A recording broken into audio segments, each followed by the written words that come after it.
The Nature Park programme is a place where you can connect with nature and learn about it. It's a community of people who care about nature and the environment. During the programme, we have created the 4 principles to help children and adults to look at. So the 3 principles are the lifelong well-being and activity.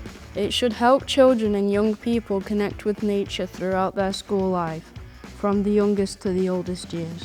It should help each young person involved understand nature is always there for you no matter how you are feeling.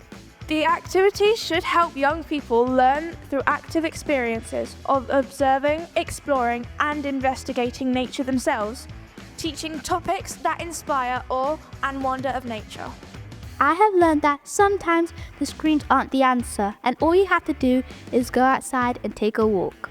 You'll always be connected, no matter what.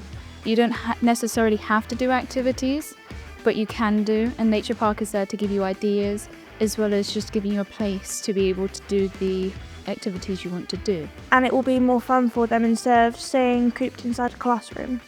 I learned that I have a voice and Nature Park helps me spread it. I learned that I can have an opinion about what's going on in the environment. We love Nature Park!